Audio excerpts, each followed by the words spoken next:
just Peter Parker. I'm Spider-Man. No more.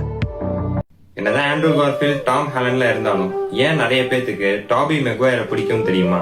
இது part 2 video. Part 1 video பார்க்காதவங்க என் பேஜ்ல இருக்கு, போய் பார்த்துட்டு வந்துருங்க. ஏன் டோபியை நிறைய பேர் ஓஜி ஸ்பைடர்மேன் கூப்பிடுறாங்கன்னு தெரியுமா? வீடியோவை கடைசி வரைக்கும் பாருங்க, என்னன்னு நான் சொல்றேன். ஸ்பைடர்மேன் மூவியோட ஃபர்ஸ்ட் ஹாஃப்ல அவருக்கு அந்த டைம்ல money problem, college problem, relationship problem, இது மட்டும் இல்லாம ஸ்பைடர்மேனோட ரெஸ்பான்சிபிலிட்டியும் அவர் எடுத்துக்கணும். ஒரு பாயிண்ட்ல பீட்டர் ரொம்ப எக்ஸாஸ்ட் ஆகி இனிமே ஸ்பைடர்மேனா இருக்க வேண்டாம்னு முடிவு பண்றாரு. அதனால ஸ்பைடர்மேன் காஸ்டியூம் ரிமூவ் பண்ணிட்டு நார்மல் பீட்டர் பார்க்கரோட லைஃபை வாழ ட்ரை பண்ணாரு.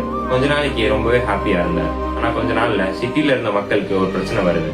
பீட்டருக்கு அப்ப 2 சாய்ஸ் இருந்துச்சு. ஒன்னு நார்மல் லைஃப் பார்க்கலாம், இல்ல ரெஸ்பான்சிபிலிட்டி எடுத்து ஸ்பைடர்மேனா மாறலாம். ஆனா பீட்டர் என்ன பண்ணாரு தெரியுமா? அவர் எதையுமே சொல்லாம ஸ்பைடர்மேன் காஸ்டியூம் போட்டு திரும்பி மக்களுக்காக போனாரு. Anybody in that building? We think there's a kid stuck on the second floor.